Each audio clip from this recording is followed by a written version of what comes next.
Aquí me parece que ya se está grabando. Ahí está. Perfecto. Muchas gracias, Clau. Bueno, hola, ¿qué tal, compañeros? Sean bienvenidos a esta sesión para cerrar el año. Vamos a cerrar muy lindo el día de hoy, ya lo verán. Mm. Eh, pues bienvenidos a todos. Qué bueno que están con nosotros, como siempre.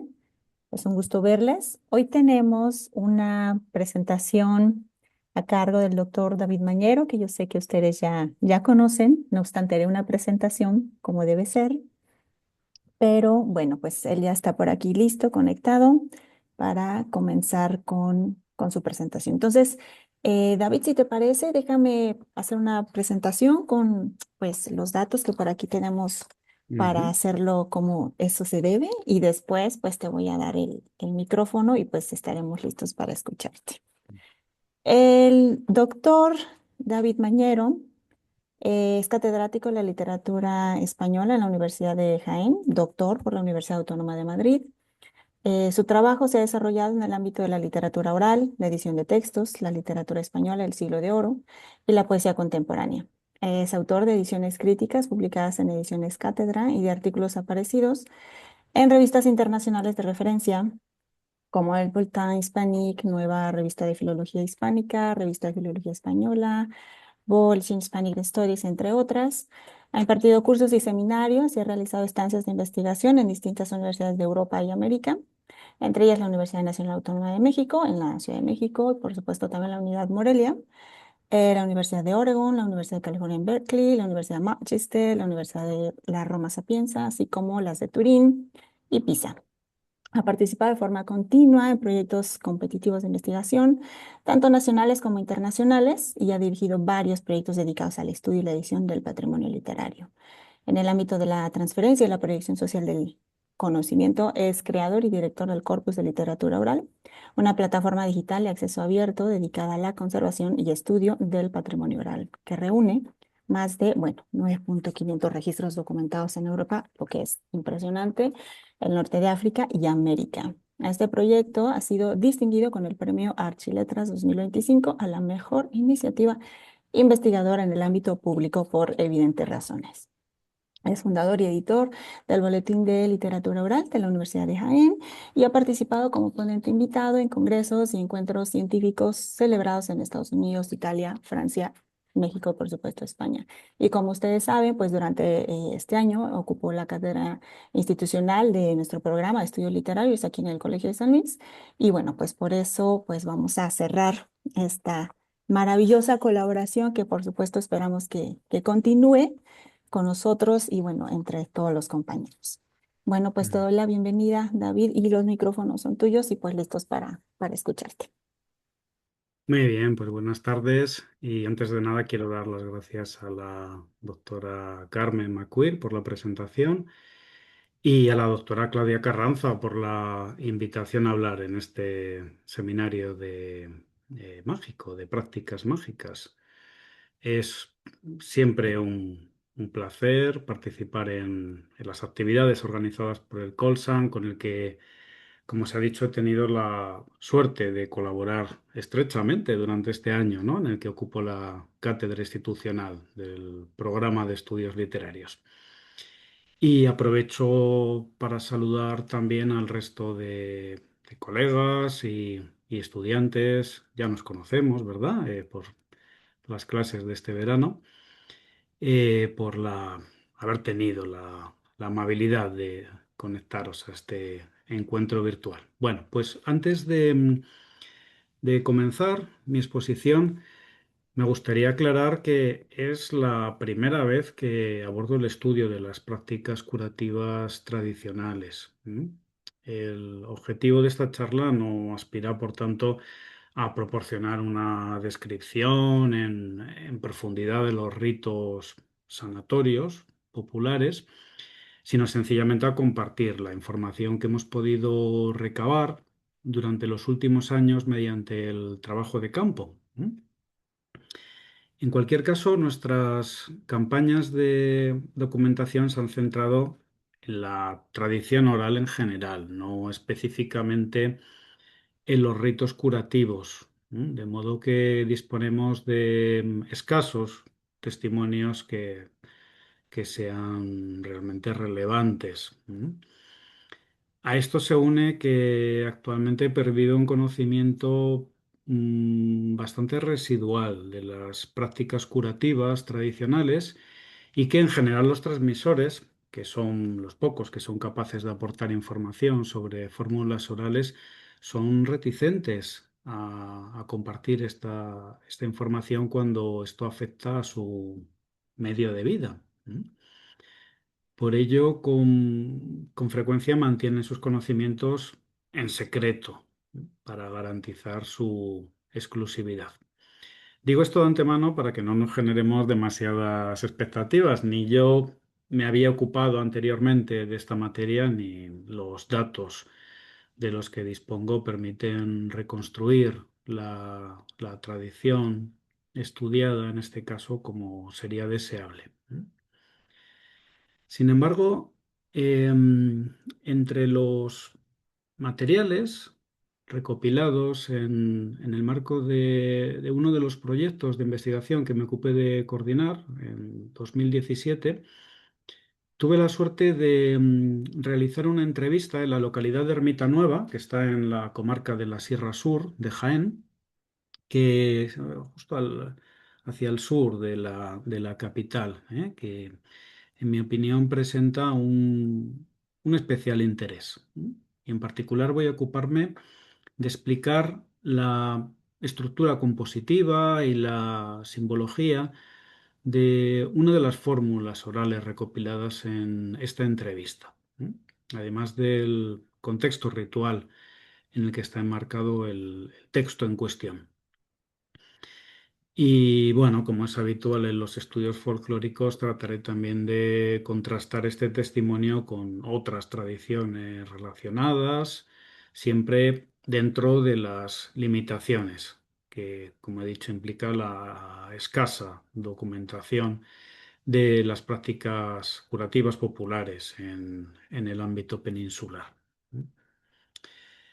Antes de analizar el testimonio en cuestión, el que me resulta de mayor interés, voy a ocuparme de describir la situación que nos encontramos al preguntar en las encuestas de campo sobre los ritos curativos.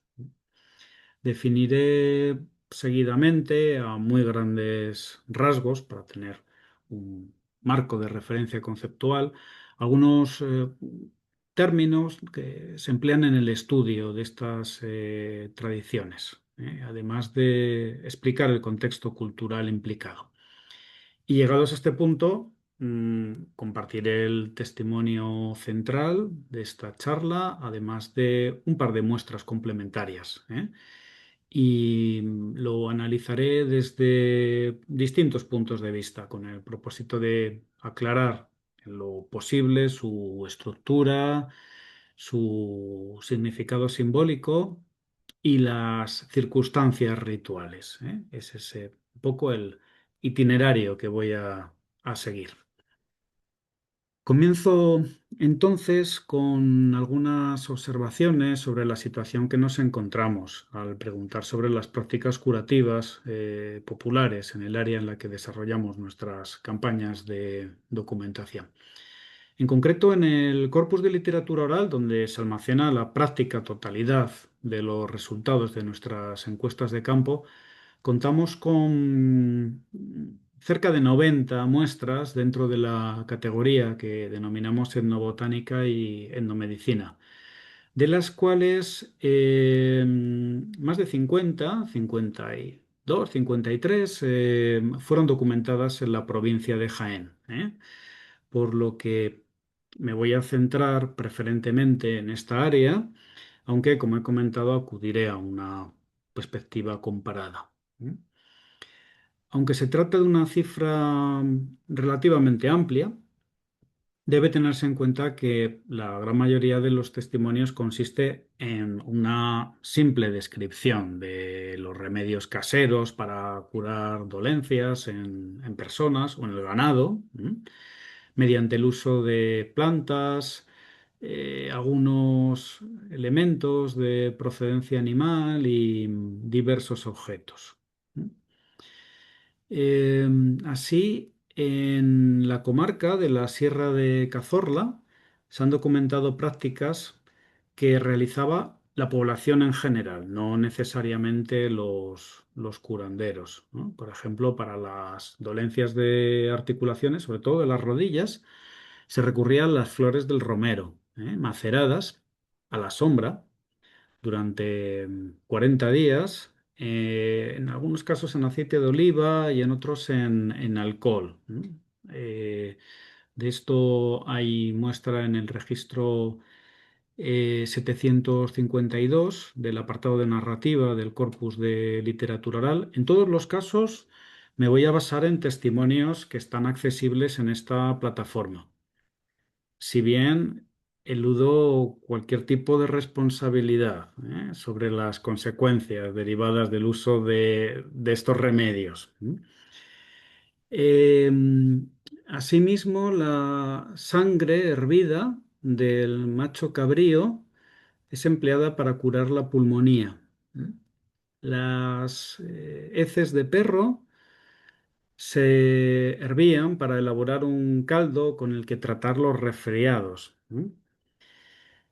Una versión más amable que esta para lo mismo, con la misma finalidad de curar el resfriado, consiste en beber un caldo resultante de cocer higos secos, también azúcar tostada o vino. Y en algunos casos, en lo que se denomina el cocitorio, denominan en estas localidades el cocitorio, se añaden otros ingredientes como laurel o cáscaras de cítricos. La orina se consideraba como remedio para curar las quemaduras, también las heridas, y con esta misma finalidad eh, cicatrizante, ¿verdad? A falta de una inyección contra el tétanos, que era de muy difícil acceso en las poblaciones rurales, se utilizaba también la vesícula de hígado de cerdo mezclada con aguardiente, además de infusiones de plantas silvestres como el garranchillo. Por aquí tengo anotado, sería Sideritis hirsuta. También a riesgo de sufrir infecciones, las telarañas, que eran fácilmente accesibles, sobre todo en las cuadras de los animales, se empleaban como vendaje en algunos casos. En los animales, la diarrea se intentaba cortar atándoles a una pata ramas de un arbusto que se denomina torbisco, y cuando este mismo problema intestinal afectaba a personas, se recurría a una planta denominada pie de burro. Bueno, de todo esto, ya digo, hay testimonios dentro del corpus de literatura oral, de manera que si hay alguien interesado en consultar alguno en concreto, no tiene más que preguntarme. Un remedio más complejo es el que se empleaba para tratar la insolación. ¿no? Las- para esta afección se colocaba una sartén con agua sobre la cabeza, con un estropajo de esparto al que se prendía fuego, que a su vez era cubierto por un vaso. Entonces, el vapor de agua evaporada que entraba en el vaso se interpretaba como el sol que se lograba extraer de la cabeza. ¿Mm? En cuanto a los curanderos o individuos a los que se atribuyen facultades especiales, contamos también con prácticas muy diversas. Encontramos en primer lugar alusiones a individuos que se dedicaban a la sanación mediante procedimientos tradicionales. En la Sierra Sur de Jaén, por ejemplo, se documentan testimonios de curación de las verrugas a distancia, ¿m?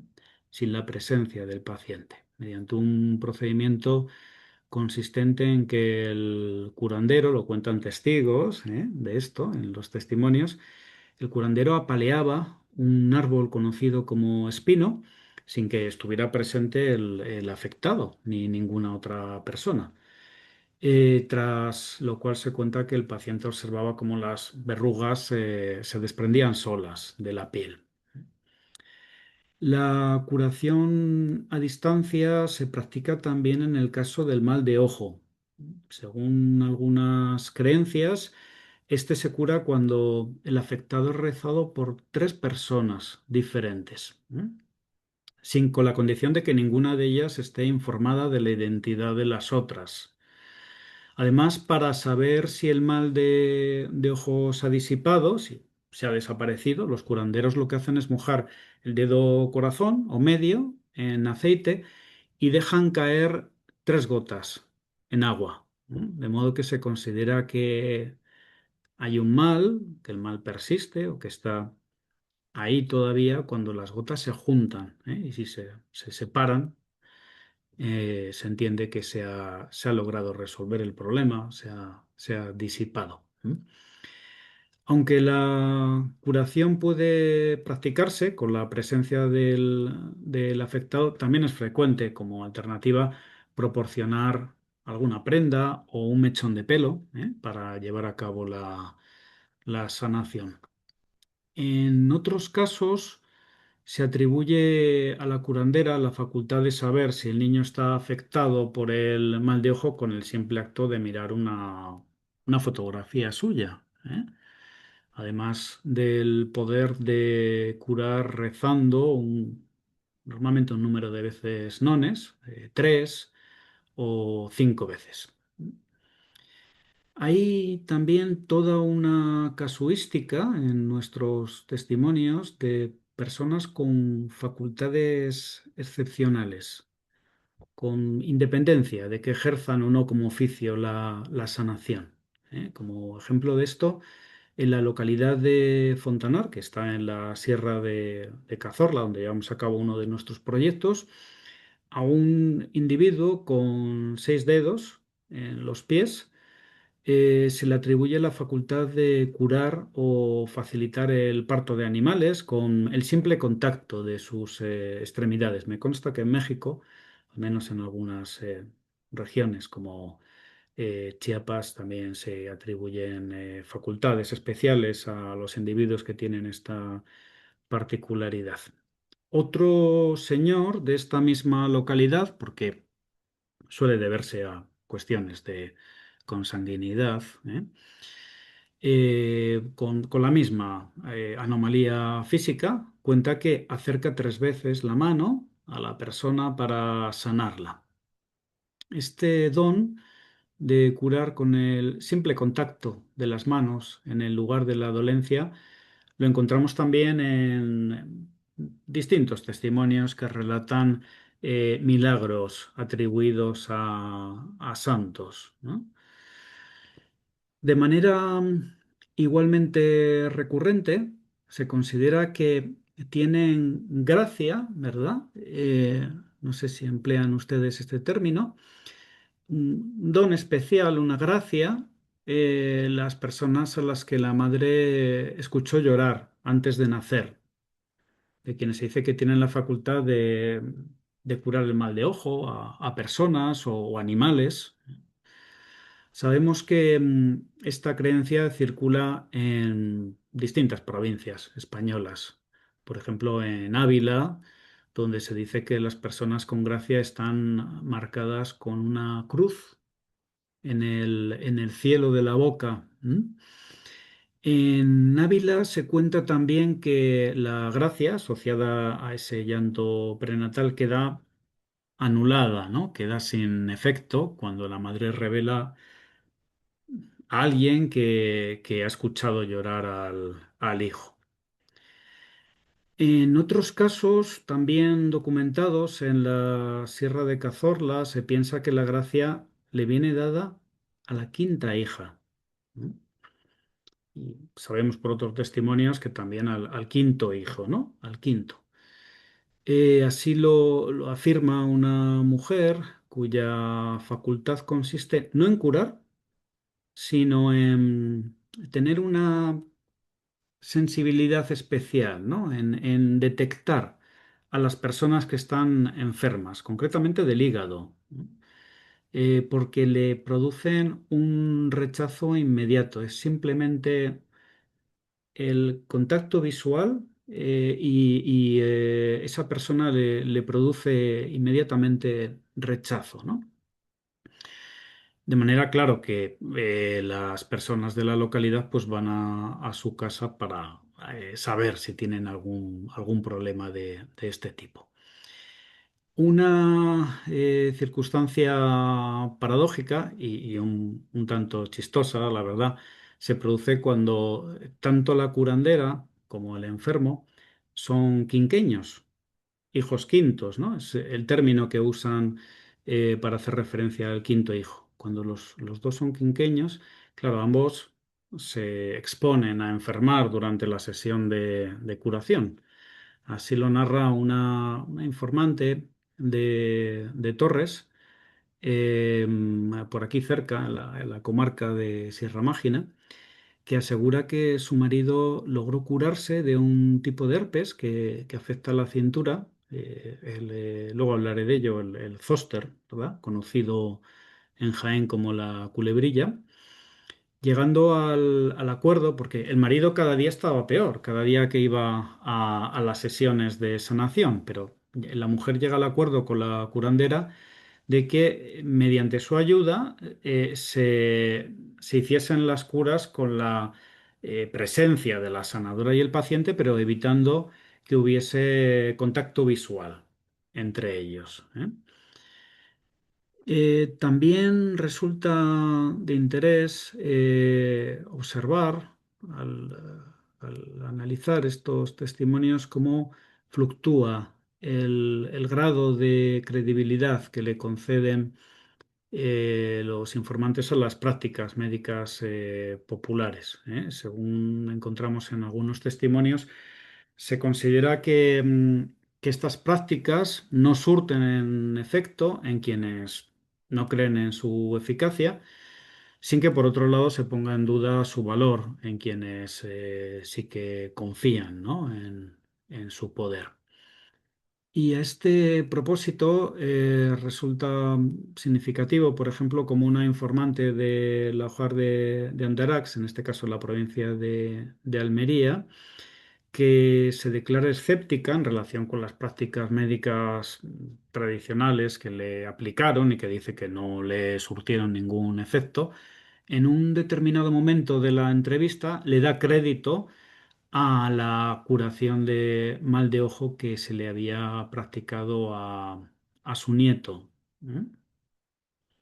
Bueno, pues hasta este punto, hasta este momento, los testimonios en los que he basado mis comentarios no contienen referencias al empleo de oraciones o fórmulas con una finalidad curativa, ¿eh? Que es el aspecto en el que quisiera centrarme en los próximos minutos y que se haya mucho menos documentado, que todo lo anterior. En algunas ocasiones, como sucede con una informante de la provincia española de Ávila, se supone que el empleo que se usan oraciones, pero no se sabe en qué consisten, ¿eh? Según explica una de las informantes, dice, ella debe rezar algo cuando lo está poniendo. A mí no me lo ha dicho, pero yo veo que mueve los labios, ¿eh? Dice, yo veo que reza algún Padre Nuestro. Poco será, porque tarda poco. ¿Eh? En otros casos, a propósito de la curación de la culebrilla, a la que antes aludía, este tipo de herpes, zóster, ¿verdad? Se menciona el empleo de oraciones, se dice oraciones muy bonitas, ¿no? Es decir, diferentes, inferimos que diferentes de las empleadas comúnmente para el rezo, al darles ese adjetivo, pero no se recuerda en qué consisten, no se sabe exactamente qué es lo que están eh, rezando, ¿verdad? En otro de los testimonios, para esta misma afección, se explica el empleo de tinta y de otros ingredientes como la sal, el esparto, pero se recalca que la curandera no está dispuesta a que se conozca la oración empleada. ¿Mm? Las mismas reticencias a revelar las fórmulas orales se mencionan en relación con el ritual de la hernia. ¿Eh? Hay una informante de la localidad española de Priego de Córdoba, en este caso la provincia de Córdoba, que comenta que dice, rezaban lo que fuera, pero claro, la que sabe no te lo va a decir, eso es lo normal. ¿Eh? Y añade, eso es lo normal y lo correcto. Esto es lo que nos solemos encontrar. Son, por tanto, infrecuentes los casos en los que se comparten estas tradiciones orales, aunque a veces nos llegan muestras muy breves, que los informantes que no se dedican a practicar estos ritos de curación llegan incluso a aprendérselos pues por la sencillez, la brevedad. Voy a dar un ejemplo de uno utilizado en una localidad de Ávila para curar la hernia infantil. Compartiré, lo comentaba al comienzo de la sesión, tres testimonios.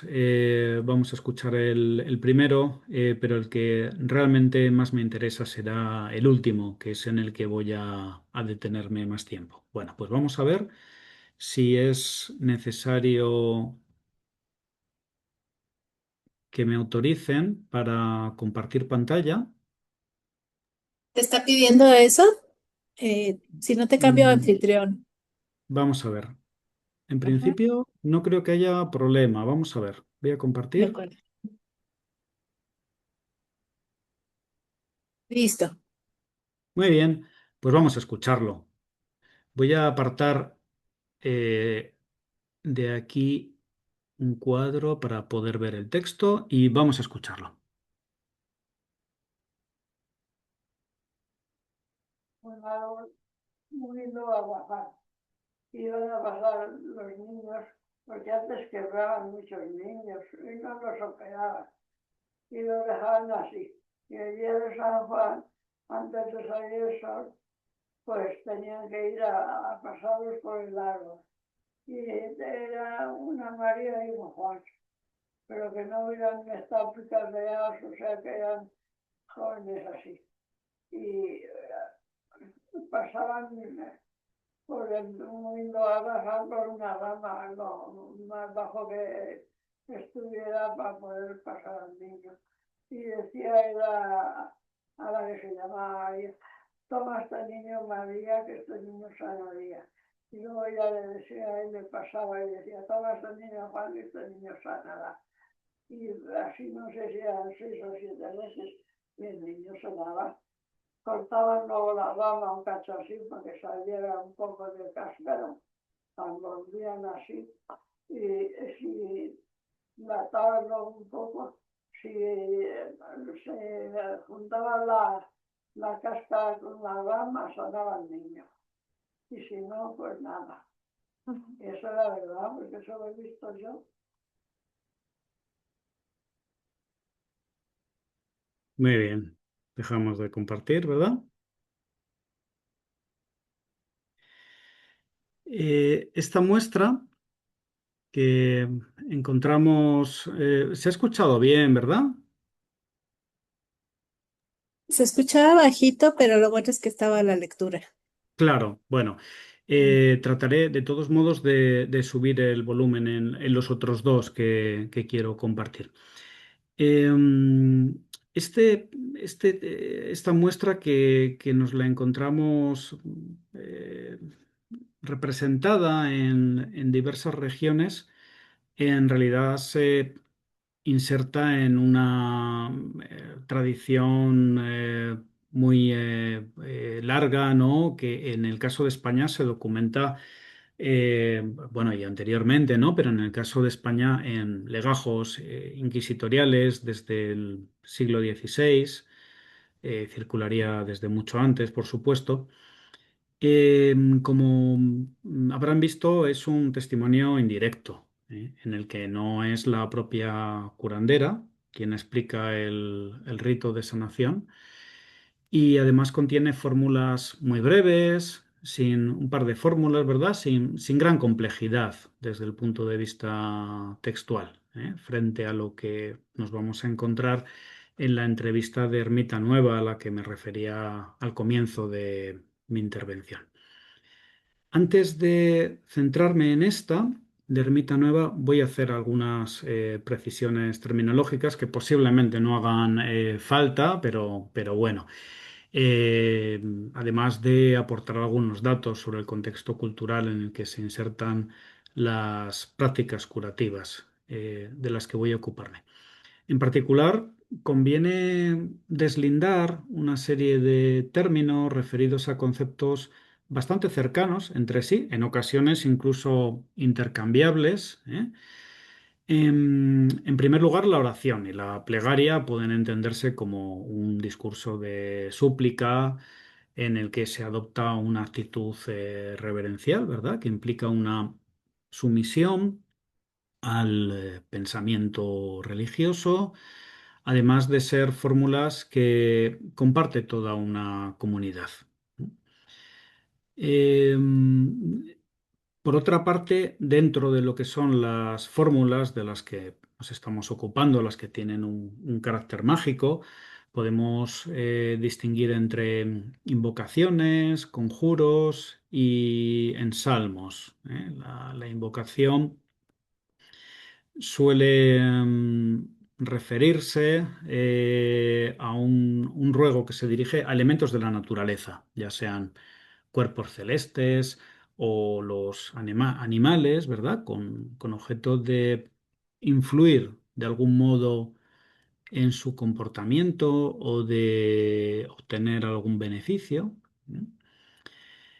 El conjuro se entiende como mandato dirigido a entidades o seres dañinos que pueden ser tanto personajes demoníacos o elementos o seres de la naturaleza, con objeto de contrarrestar la amenaza o los efectos negativos que implican esas instancias a las que se conjura.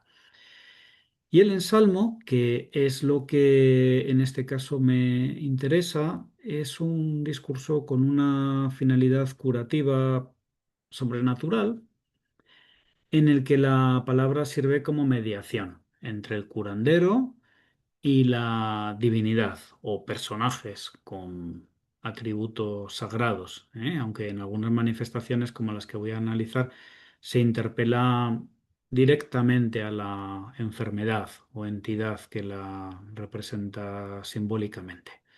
Normalmente nos situamos dentro de un contexto más pagano en las manifestaciones más tempranas, ¿no?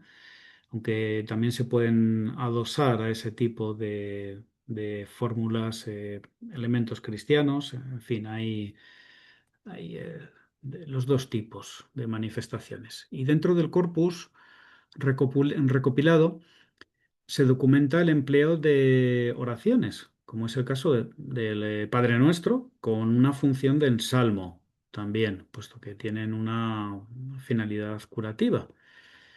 De manera que se sitúa en un lugar intermedio entre lo mágico y lo piadoso. Por otro lado, encontramos también fórmulas que no son conocidas por la población en general, ya he hablado antes de ello, ni se emplean tampoco fuera del contexto curativo, como es el caso de las transmitidas por la informante de la que voy a ocuparme.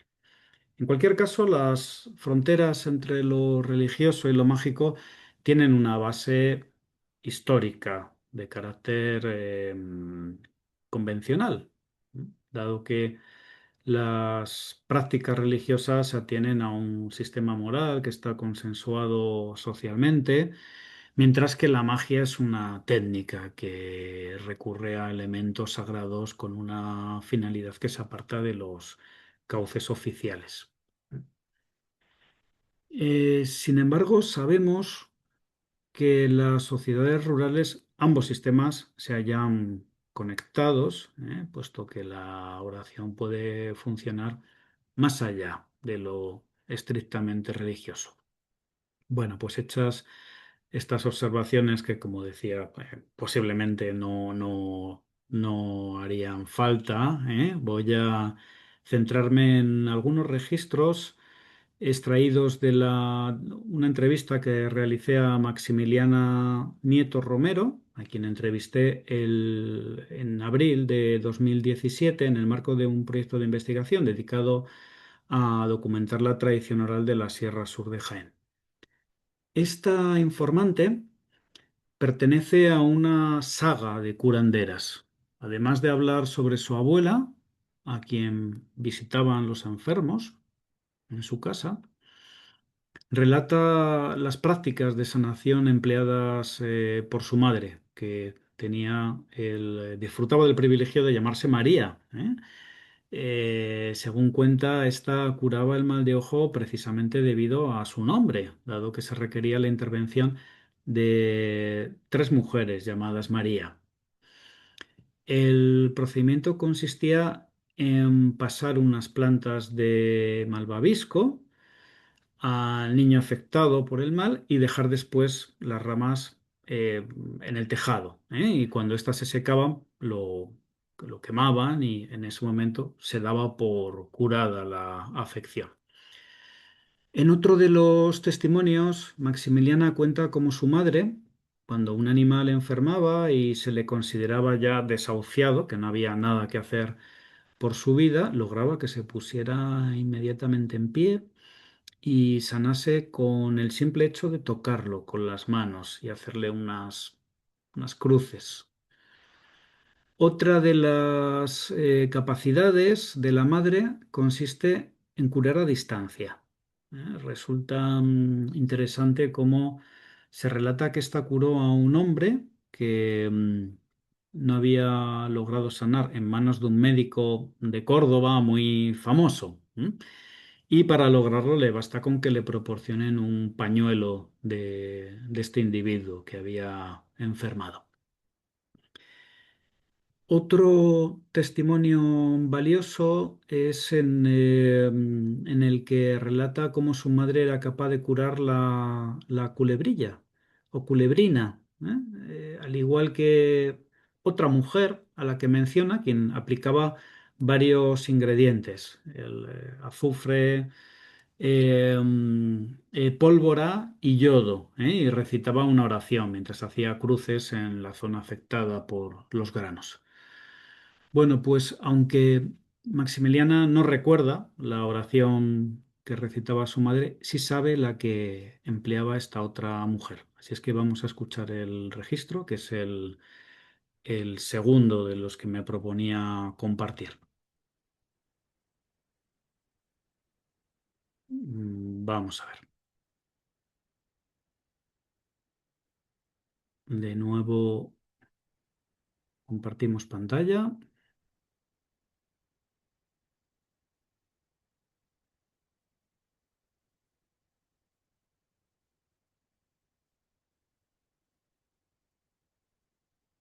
Y subiré un poquito el volumen a ver si esta vez hay mejor sonido.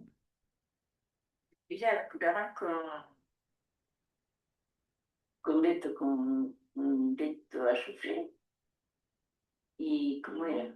Yodo, con yodo y una gota de azúcar. Y le hacían cruces, cruces, cruces y le decían una oración, pero yo la oración no la sé.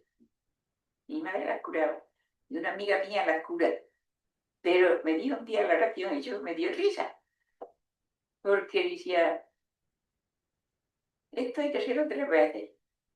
Y digo, bueno, ¿cómo es? Enséñame y me enseñó que te llamo esto. Y yo es que no, yo sabía curar la gripera, pero que yo no me dedicaba nunca a curar, no. Se la curaba a otra amiga, pero a más nadie, no, ni yo me iría a conocer ni nada. que no me gustaba a mí esto de los santurreos, no me gusta. Pero la mujer esta vino una vez que le curaron la pipela, la mujer era de Barcelona, no, una culebrina, y la mujer era de Barcelona, y esta mujer las cura de otra manera distinta de mi madre. Mi madre le echaba azufre, pólvora y yodo, me parece que era. Y le hacía cruces en los granillos, le hacía cruces y le decía una oración, pero yo no, esa oración no me la dijo mi madre. Y esta amiga que yo tengo, que cura muchísima gente, la culebrina está muy famosa. Viene gente de Alcalá y de todo para que les cure la culebrina. Y decía, me la dijo un día, y decía, corre que te pillo, corre que te agarro, corre que te piso la cabeza contra el rabo. Y yo no te voy a que decir otra vez, corre que te pillo, corre que te agarro, corre que te piso la cabeza contra el rabo. Y yo me daba risa, dicho, pero si te la cura es que está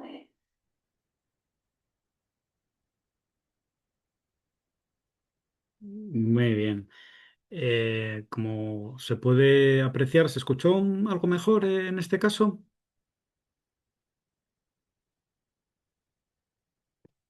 ¿Se escuchó mejor el...?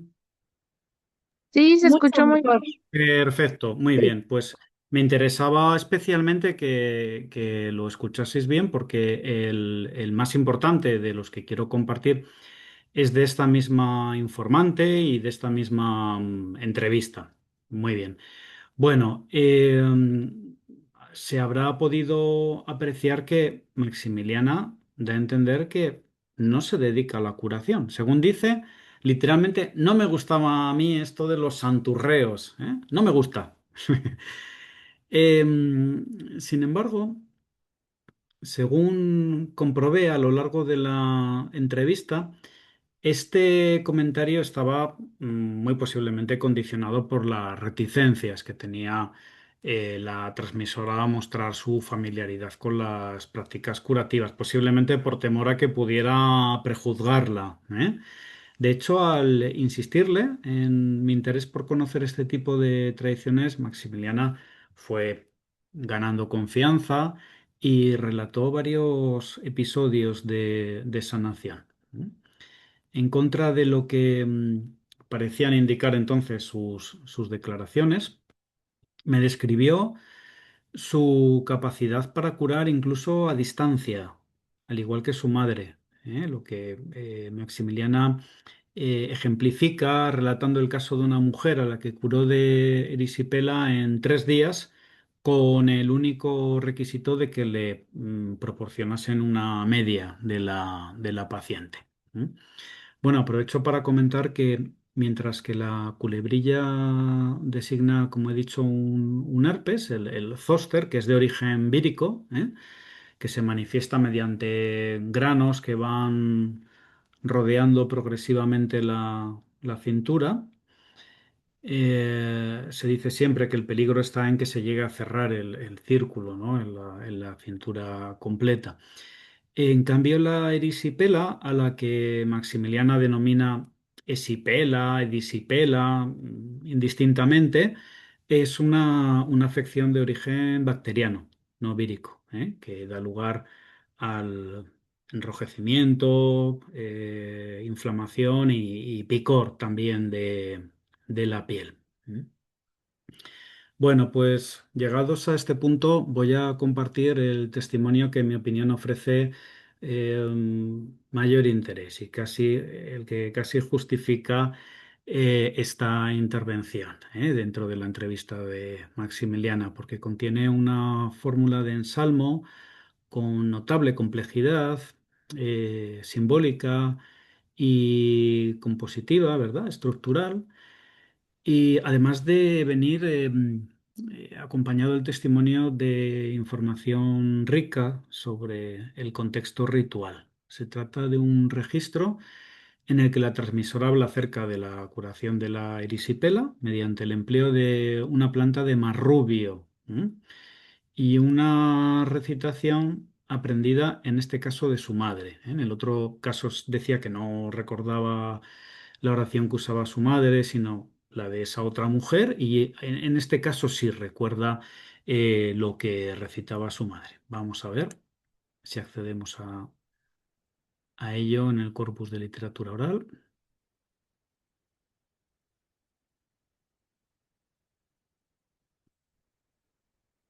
Un momento que se está cargando la página.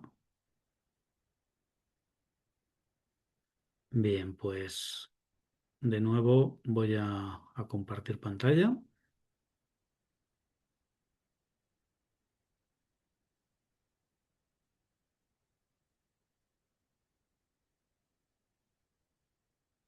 Y escuchamos el testimonio. Que llamaba Marrubio, que curaba a mi madre la vesícula con ella. Y otra planta era una que le decían beleño, que echaba una florecilla blanca y luego tenía una semilla dentro y decían que era para dolor de muelas. Y había muchas plantas curativas. La de sipela, ¿usted no sabe lo que es eso? Eso es una enfermedad que no la curan los médicos. Y mi madre sabía curarla. Marrubio, pues que se llama Marrubio. Cortarla igual que curar la culebrina, la herpes. Yo tengo una amiga que cura la culebrina, cura la herpes, la acné, y cura también la dentipela. Y yo me enseñó mi madre la oración de la dentipela. Decía que tenía uno que aprenderla, diciéndote una vez que la tenía que aprender. Yo me la aprendí, pero ya no sé si me la derecha.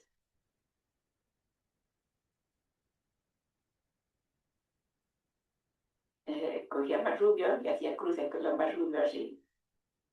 Y decía, en el nombre de la Santísima Trinidad, que te venga santiguar, que se te quite todo tu mal.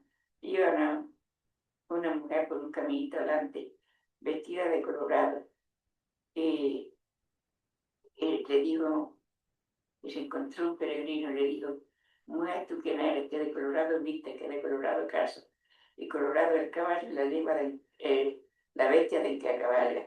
Yo soy la flor venenosa que chupa la sangre y quebranta los huesos. Pues si eres la flor venenosa que chupa la sangre y quebranta los huesos, yo te enviaré al fuego eterno que te queme y que te abrace. Ya no me envía el fuego eterno que me queme y que me abrace, que cortándome la palma llama, me deshago como la sal en el agua. Y con aquello, pues venía mucha gente a mi casa y venían despechados de los médicos. Me acuerdo una vez que me decía, estaba Manuel, uno que le dice Manuel Clau, vino el hombre con toda la cara llena de borbotijas, él echaba una huilla, que yo le picaba mucho y bueno, con toda la cara llena. Y mi madre se la curó. 3 días, se la curaba 3 días. Y entonces el hombre vino, era pequeño, chica todavía, vino el hombre y se puso de rodillas delante de ella llorando. Dice que había estado hasta en Córdoba, en un médico de Córdoba. Y vino el hombre llorando, le trajo a mi madre una caja de galletas. Mi madre no cobraba nada de nada. Y también un cabrero, Antonico el cabrero que le decían, también vino otra vez también con una pierna también, y que también con mucha borbotija le echaba una huilla. Y, y también se la curó el hombre. Oh, no sabía lo que hacer cuando vino. Curó muchísima gente mi madre, a decir verdad.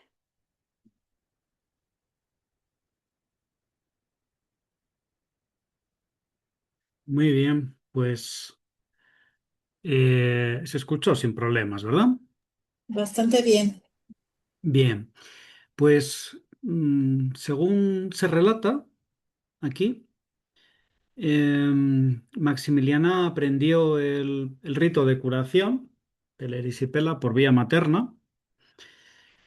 Se emplea aquí un ensalmo del que se han documentado escasas versiones españolas, con excepción de algunas procedentes de Valencia, de Galicia, de Asturias y Canarias. En América no hay. Hasta donde se ha podido indagar, salvo una muestra en Cuba, ¿m? Según un estudio que hizo hace ya años José Manuel Pedrosa, en un artículo publicado en la revista Asclepio. ¿M? Unido a esto, el testimonio de Maximiliana creo que revierte especial interés porque se proporciona, como decía antes, también una información bastante amplia sobre las circunstancias que rodean el contexto ritual. ¿M? Como hemos escuchado, la informante cuenta que su madre logró curar con éxito ese enrojecimiento, la inflamación cutánea, la picazón, ¿verdad? Que la erisipela causaba en pacientes como, habla de dos, de Manuel el Clavo y Antoñico el Cabrero, ¿eh? Entonces, bueno, pues fue afianzando su prestigio como curandera en la comunidad. En cuanto a la estructura de la fórmula oral, destaca el carácter dramático y dialogado, ¿eh? En lugar de una simple súplica, se adopta la forma de una conversación entre la curandera, que asume la identidad de un peregrino, y una entidad que representa la enfermedad. ¿Eh? En particular, el ensalmador o la ensalmadora, en la voz de un peregrino, se dirige a la enfermedad que revela su identidad nociva y a continuación, pues esta es amenazada por el interlocutor y finalmente decide pactar su retirada. ¿Eh? Este es un patrón que nos encontramos en algunas versiones paralelas que se han documentado en la tradición oral de Asturias, Galicia y Valencia. Por ejemplo, en un ensalmo gallego contra la erisipela, a la que se alude con el nombre de Rosa, por motivos en fin, no voy a entrar ahora en ello, la curandera entabla un diálogo con el mal. Dice, dime quién eres. Yo soy rosa venenosa, pezoñosa, es decir, ponzoñosa, chucho la sangre, ¿verdad? Chupo la sangre y quebranto los huesos. Entonces te voy a quemar con fuego de Cristo. Y responde, no me quemes. Y aquí está el pacto, ahúmame con la palma de oliva que yo te dejaré sana y salva. ¿Eh? Como vemos, esta fórmula que fue documentada por Víctor Lis-Guiven en un libro titulado La medicina popular en Galicia, comienza identificando el mal, la rosa venenosa ponzoñosa, y describe después los efectos perniciosos. Y a continuación, el agente curativo la amenaza con un castigo, el fuego de Cristo, de modo que la enfermedad implora clemencia y propone un remedio ritual que consiste en ahumar con palma de olivo. Bueno, en este caso es con la palma y el olivo, en otros casos con otras plantas, a cambio de que abandone al enfermo para que sane. En el testimonio de la provincia de Jaén encontramos un esquema compositivo parecido, análogo, en el que la flor venenosa, que es la imagen con la que se personifica la erisipela, dialoga con el personaje que representa la curandera. Estamos entonces ante un ensalmo estructurado también mediante una secuencia dialógica que dramatiza la expulsión del mar como si se tratase de un ser consciente al que hay que afrontar y vencer, ¿verdad? Hay que subyugarlo hasta que finalmente se logre expulsarlo. En cuanto a los motivos simbólicos empleados, entroncan con una larga tradición. En relación con esto está la propia personificación de la enfermedad como una flor venenosa, en muchas versiones llamada rosa. De hecho, José Manuel Pedrosa, en el libro Entre la magia y la religión, oraciones, conjuros y ensalmos, que se publicó en editorial Sendoa en el año 2000, es un libro importante. Ahí a su vez se remite a una compilación de ensalmos y conjuros de España y de América que había hecho Francisco Rodríguez Marín y se refiere al conjuro de la rosa. Emplea esta denominación como una fórmula específica que se empleaba contra la erisipela desde, al menos que sepamos, el siglo XVII, que se ha documentado al menos en el siglo XVII. Hay una versión de 1612 en la que se conjura la rosa enumerando sus efectos malignos. Se dice, conjúrote rosa por vejigosa y por morroñosa y por torondosa y por toda mala cosa. ¿Mm?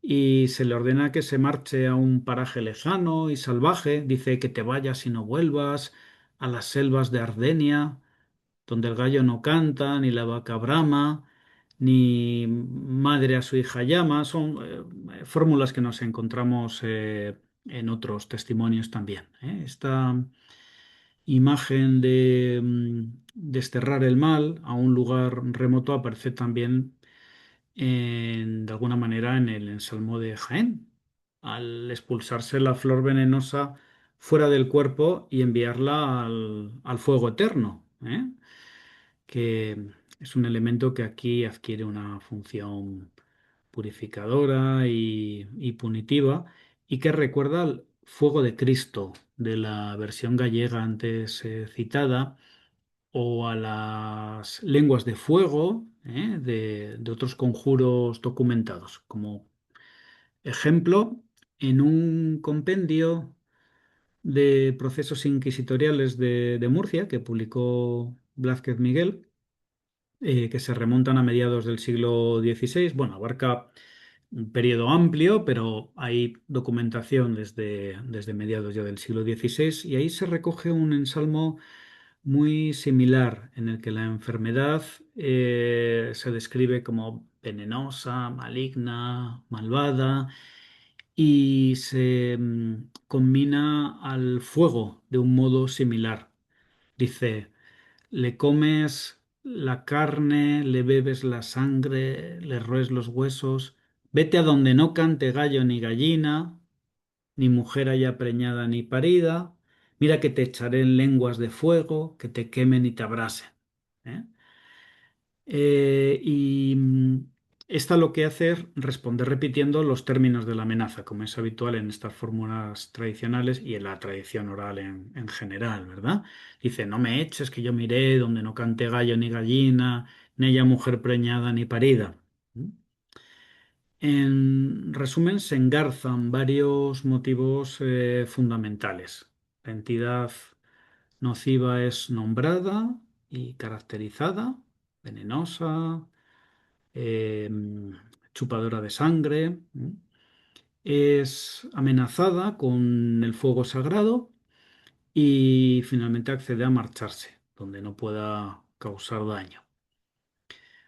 Otro motivo simbólico destacado en el ensalmo del Marrubio es la referencia a la sal disuelta en el agua, que es una imagen ancestral que alude a la eliminación del mal. Esta metáfora guarda correspondencia con un motivo, un viejo motivo latino del tanquam salis in aqua, ¿eh?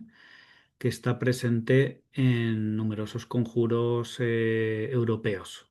Eh, Según indica Jesús Suárez López en otro libro fundamental, el de las fórmulas mágicas en la tradición oral asturiana de 2016, este motivo se documenta ya en un tratado del siglo V, de Medicamentis, del protomédico Marcellus Burdigalensis, que recoge esta fórmula como remedio, en este caso, contra la inflamación de las amígdalas. Y contamos además con repertorios y estudios centrados específicamente en el uso ritual de la sal. Hay un trabajo autopublicado de Antonio Castillo de Lucas que se titula La sal, algunas tradiciones populares relacionadas con la medicina. En el caso del testimonio de Maximiliana, la mujer vestida de rojo, que representa la erisipela, finaliza el diálogo con un ruego. Dice, no me envíes al fuego eterno, que me queme y que me abrase, que en cortándome la palma llana me deshago como la sal en el agua. Por su parte, Jesús Suárez López explica cómo el ritual de la curación de la erisipela, cito, dice que consistía en trazar el signo de la cruz sobre la afección, estableciendo una analogía con la sal que se derrite en el agua, de modo que la enfermedad sea expulsada finalmente al mar. ¿eh? Fin de cita. Y de modo análogo en la fórmula jienense, la curandera traza cruces sobre la erisipela con el marrubio y al mismo tiempo verbaliza esa disolución simbólica del mal en el agua. Dicho sea de paso, la cruz de plantas eh, es el uso de la rama de marrubio a modo de cruz sobre el cuerpo combina, ¿verdad?, el poder ritual cristiano de la señal de la cruz con las propiedades mágicas atribuidas a ciertas plantas, ciertas hierbas. Dentro de este contexto, el marrubio funciona como una especie de vehículo físico para la purificación, que lo que hace es marcar con el signo de la cruz el límite sagrado que la enfermedad no puede atravesar. Y además se transfiere el mal a la materia vegetal, como he comentado antes, a propósito del empleo de, creo que era el malvavisco, ¿verdad? En plantas, en ritos curativos. Una vez que finalizaba el propósito, las ramas se depositaban fuera de la casa, sobre el tejado. Y cuando ya se habían secado, se quemaban, lo que implica esa creencia de que el mal se transmite desde el cuerpo hasta la planta. En cuanto a los ritos paralelos, sin ir más lejos, en el ejemplo que he mencionado en el ensalmo de Galicia se utiliza un ramo de palma y otro de olivo, que han sido bendecidos en Domingo de Ramos con objeto de ahumar, de humear, dicen al enfermo. Finalmente, es de notar cómo el texto oral y el contexto ritual están en estrecha relación. Las palabras, las acciones y los instrumentos vegetales empleados operan al mismo tiempo. De hecho, en mayor o menor medida, estas fórmulas que se emplean van prescribiendo las acciones que hay que realizar. Y la ensalmadora se encarga de cumplir con el guión que está pautado en el rito. En el ejemplo gallego que citaba antes, la enfermedad pedía, la propia enfermedad rogaba ser ahumada con la palma y oliva. Decía, no me quemes, afúmame con palma y oliva. Y justamente esto es lo que se encargaba de hacer literalmente la curandera. En la versión jinense, aunque la formulación difiere, el efecto se puede decir que es equivalente, puesto que la victoria sobre esa mujer vestida de colorado, de rojo, implica que se ha vencido a la enfermedad. Hay una simultaneidad entre el discurso mágico simbólico y el efecto sobre el plano de la realidad. La, la duración, y hemos visto repetición de acciones y fórmulas del rito también obedecen a patrones tradicionales. Muchas curas populares exigen repetir la operación un número determinado de veces o de días, con el fin de garantizar su eficacia. En el caso de la ceremonia del Marrubio, realizada por la madre de Maximiliana, no se especifica cuántas veces se llevaba a cabo la acción de trazar cruces. Dice cruces, cruces, cruces, ¿no? Pero es probable que siguiera una práctica ritual regida por números nones, como el 3 o el 5. Ya me he referido antes a testimonios en los que se alude a la necesidad de que el afectado por el mal de ojo sea rezado por tres personas diferentes o por una misma, que repitiese tres o cinco veces el rezo. Mencioné también la práctica de dejar caer tres gotas de aceite desde el dedo medio en el agua para comprobar si estaba o no presente el mal de ojo, ¿verdad? También me detuve en un testimonio que relataba cómo un individuo sonaba acercando las manos tres veces al paciente. El número impar está presente en la figura del quinqueño, el quinto hijo, quinta hija, al que me he referido al inicio de la charla. He dado también noticia de los ritos en los que intervienen tres Marías. Y en el plano formulario también vemos que en el ensalmo de la erisipela que recita Maximiliana, el personaje que encarna la enfermedad es descrito desde una perspectiva ternaria. Dice, mujer, ¿tú quién eres? ¿Qué de colorado vistes? ¿Qué de colorado calzas? Y colorada es la bestia en que cabalgas. Eso también. Y del mismo modo, Suárez López, en este libro al que me he referido, documenta en salmos en los que se enumeran de tres en tres los ingredientes empleados para la cura, como una fórmula que hay de Allande, del concejo de Allande en Asturias, que se emplea para tratar el herpes zóster, que dice, vuélvete, Lázaro, para tu casa. Coge tres arenitas de sal, tres silvas de un silval, tres ortigas de un ortigal, agua de una fuente prial y échalo todo en un plato fresnal y con aquello lava tus llagas, que con la ayuda de Dios y del Espíritu Santo te serán sanas y salvas. Con frecuencia se documenta el requisito de repetir 9 veces las fórmulas para que surtan efectos, en ocasiones durante 9 días consecutivos. Esta estructura cíclica adquiere un valor mágico en el que radica la convicción de debilitar de forma progresiva la enfermedad hasta vencerla. De hecho, la propia Maximiliana afirma haber curado a distancia una erisipela en 3 días, en otro de los testimonios a los que hice referencia. En cualquier caso, eh, según es patente, el texto del ensalmo y el acto performativo asociado al contexto ritual formaban una unidad.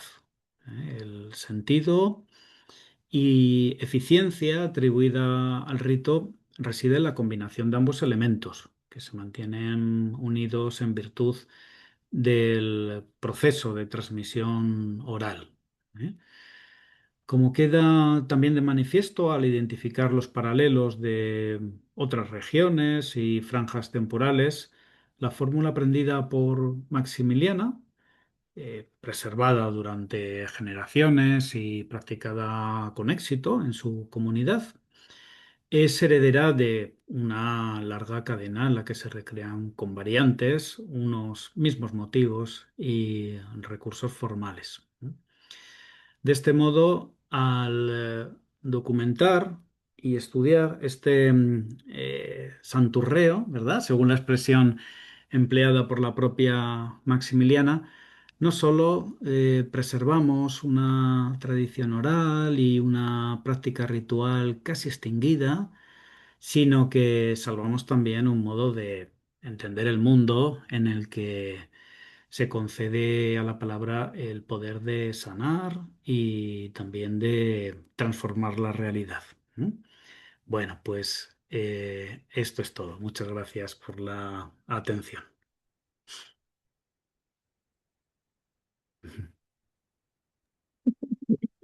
Muchísimas gracias. Mira, aquí están todos aplaudiendo en corto.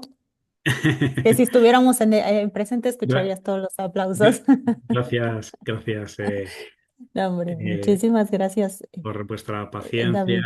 y, No, y no, ha decir al sido en verdad muy comienzo por interesante. invitarme, pese a que, en fin, no he tenido más remedio que limitarme a los testimonios que teníamos recopilados dentro de nuestra plataforma. ¿Mm? Mm, pero Y- igual en verdad creo que muy, muy interesante. Muchísimas gracias, David. Yo mm, creo que hay por aquí, o va a haber por aquí algunos comentarios, preguntas tal vez. Entonces, pues, si gustas, pues ya saben, compañeros, el micrófono está abierto. ¿Hay alguien que tiene algún comentario, alguna pregunta que hacerle a nuestro ponente del día de hoy?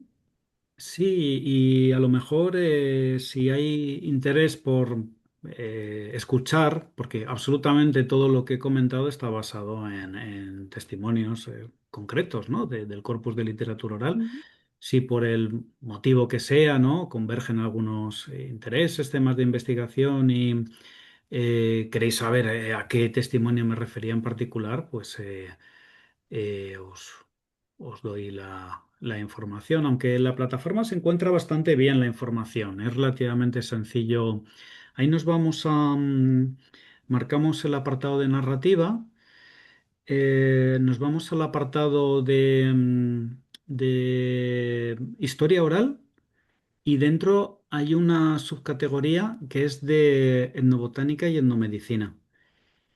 Y si tampoco son tantos, no llegan a 90 los testimonios que hay, ¿no? Entonces son como uno al hacer la búsqueda obtiene directamente los títulos que son bastante descriptivos de los distintos testimonios, resulta sencillo localizar lo Ujú. que nos puede interesar. Hmm, Muchas gracias por darnos la ruta. hmm, Bueno, a mí en particular, sí, mientras veo si alguien por aquí se va animando, a mí en particular me resulta muy, muy interesante. Algún tiempo estuve trabajando para mi tesis doctoral precisamente la relación hmm, entre los textos, entre lo que se decía al momento de curar, ¿no?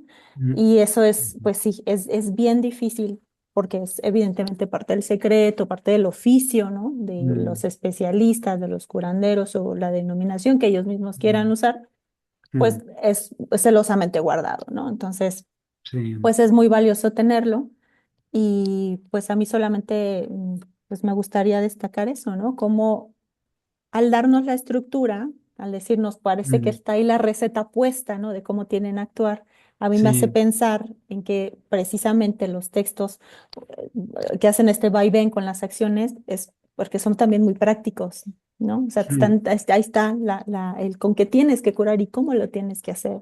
Y es otro Sí, recurso de recordar, ¿no? Así te lo sí, puedes aprender y se puede aprender y se enseña, ¿no? También sí, el son oficio, ¿no? textos prescriptivos, ¿verdad? Ujú.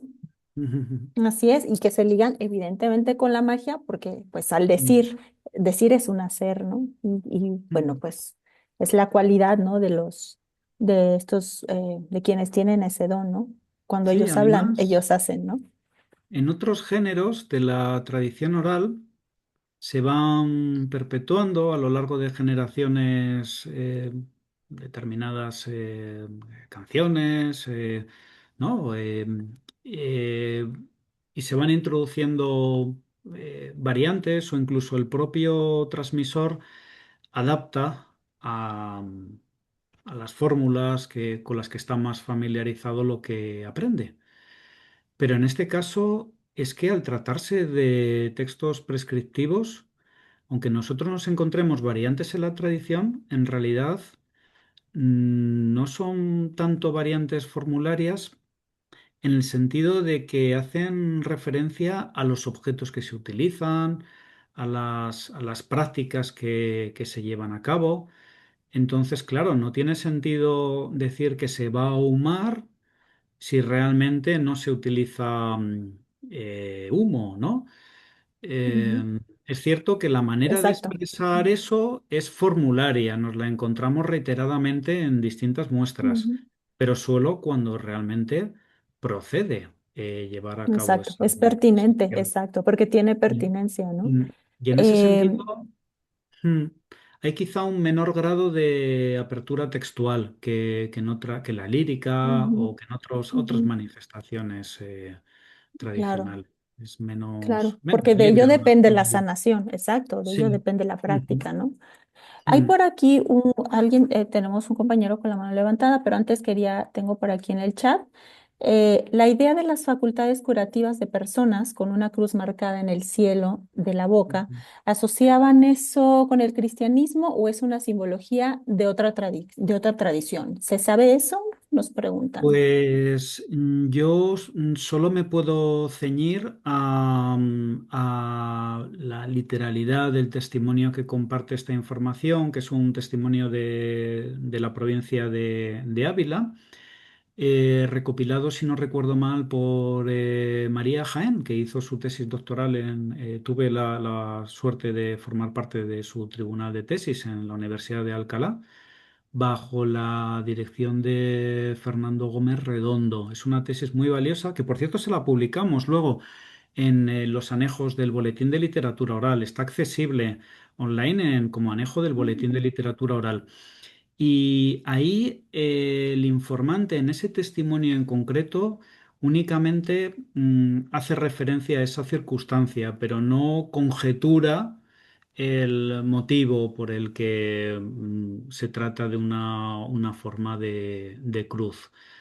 Sería cuestión de comprobar, ya que además tenemos ese anejo que es muy extenso, son muchas páginas, pero lo tenemos en PDF, entonces se podría hacer la comprobación de si hay más referencias a la cruz y si es una simbología de carácter cristiano o no. En el caso de los ensalmos, aunque no doy respuesta con esto a la pregunta que se hace, se considera que los más antiguos son paganos. Pero dentro de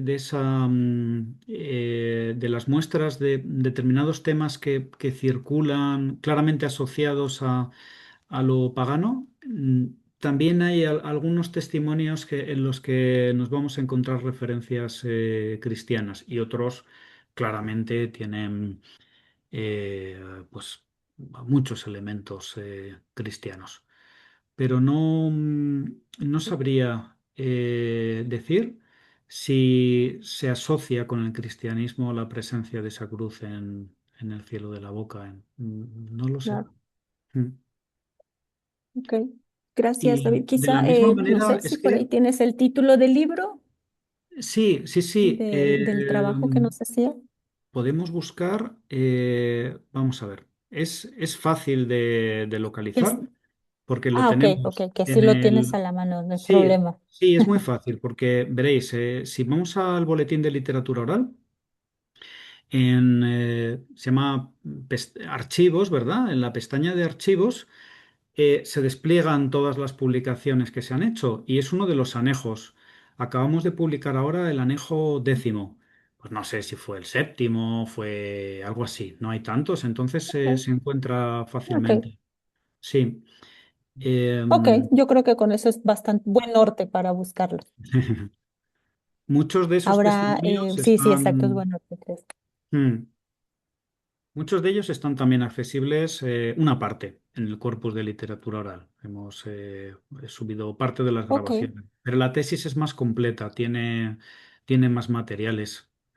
Sí, decía antes que también la interpretación de los elementos es algo que difiere mucho, ya lo sabemos, ¿verdad? Tanto para los informantes como para los propios investigadores. La rosa, a la que he hecho referencia, aquí se habla del conjuro de la rosa, ¿no? Bueno, lo primero que podemos pensar es que alude al, la tonalidad rosada que adquiere la piel, la rojez que adquiere la piel, porque este conjuro de la rosa se refiere específicamente a la erisipela. ¿Eh? De hecho, aquí se habla de una mujer vestida de colorado, ¿no? Pero al mismo tiempo hay testimonios, no en Jaén, pero de los poquitos que se han conservado, si no recuerdo mal, en Galicia, hay alguno donde la rosa está presente, la flor de la rosa está presente durante el rito curativo, de manera que podía tratarse del empleo de rosas durante la práctica del rito. Y incluso hay otras interpretaciones también que guardan relación con la toponimia, en fin, los estudiosos no han planteado explicaciones uniformes y los transmisores, la mayor parte de las veces, no lo saben, no conocen el motivo, ¿no? por el que hay una determinada simbología. Además, son fórmulas que circulan de manera tan residual que no son compartidas por la comunidad, entonces no se da mucho lugar a la interpretación. Claro, claro. Mm. Muchísimas gracias, David. Voy a darle la palabra a los dos compañeros para que, bueno, Andrés y Claudia tienen preguntas o comentarios. Entonces, Andrés, sí, sé que estaba primero Muy bien. Andrés, no me olvido. Bueno, pues muchas gracias, David, por lo compartido. Siempre es un agasajo escucharte y pues A agradezco esta vosotros, oportunidad. Gracias, gracias. a vosotros. Me pareció súper interesante porque también nos muestras, ¿no? Cómo se da cuenta esto que se habla sobre la eficacia simbólica, ¿no? Mm, Y cómo se articula esto que nos has dicho entre el rito, la palabra, ¿no? Y toda la parafernalia que tiene que ver justamente en estos procesos de salud y enfermedad. Hay muchos casos, ¿no? Que luego nos hablan sobre los desequilibrios que se generan, bueno, más bien afecciones que se generan a partir de los desequilibrios, perdón, del frío y el calor, ¿no? Entonces, quisiera ujú. preguntarte si te encontraste con alguno de estos casos, por allá, si podrías compartirnos o referir algo para consultarlo ahí en la página. Muchas Mm, gracias. mm. Sí. Es decir, testimonios en los que se hagan referencia al poder curativo ¿no? que implica aplicar algún elemento que dé calor o frío, pues no me viene a la memoria en este momento ninguno. Sería cuestión de mirar en ese libro de la tradición asturiana que mencioné antes, porque ahí además hay un corpus importante, muy amplio. Lo que sí se dice en ese libro es que al emplear el humo, el fuego, en realidad lo importante era que el enfermo respirase el humo. Si recordáis, en los propios conjuros había referencia a que se envía la enfermedad al fuego del infierno, ¿no? Ahí sí se está aplicando algo que tiene que está marcado desde el punto de vista de la temperatura, pero no hay referencias específicas dentro de los ensalmos a la temperatura.